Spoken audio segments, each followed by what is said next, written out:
Première série d'exercices de l'objectif 3.3. Alors, on nous demande d'ouvrir le fichier Excel 3.3, il est ouvert. Ensuite, dans la feuille de calcul des événements historiques, on y est, on doit calculer la date pour chaque événement sur la base des informations que nous avons pour les colonnes B, C et D. D'accord? Et on doit le faire sur toute la colonne. Donc, pour ça, on a la fonction date. Alors, on va voir la fonction date, qu'est-ce qu'elle nous permet de faire. Alors, date la fonction date, elle permet de renvoyer un numéro qui représente la date dans le code de date et d'heure de Excel.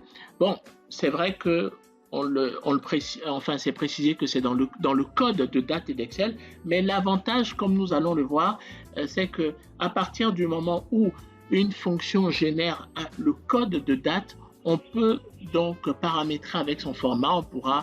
On a plusieurs possibilités de paramétrage pour avoir la date et l'heure. Alors, on va utiliser la fonction date. On la sélectionne, on analyse les arguments qu'il nous faut. Il nous faut l'année. Alors, l'année, ça tombe bien, l'année est disponible dans la colonne B. Donc, soit on utilise la souris ou on utilise les touches de direction. On va utiliser les touches de direction. Alors, on sélectionne l'année, point virgule.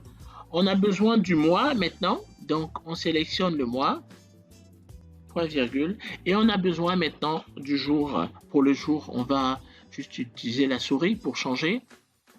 Et on ferme la parenthèse, contrôle entrée.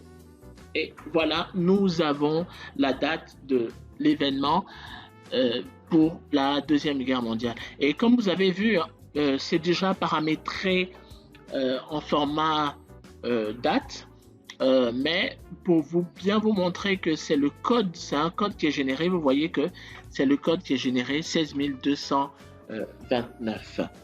Donc, on peut le mettre comme on le souhaite, en fonction date, et puis on a plusieurs possibilités, hein.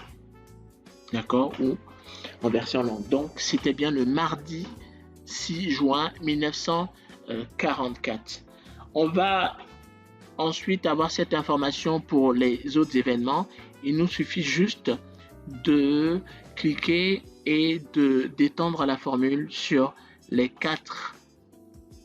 trois autres événements, et voilà, on a par exemple un unissage de Apollo 11 qui s'est fait le 20 juillet 1969, c'était un dimanche, et aussi la sortie d'Excel, la première publication d'Excel, c'était en 1985, c'était un lundi, et la chute du mur de Berlin, c'était le jeudi 9 novembre. Donc voilà pour la première tâche de l'exercice 3.3.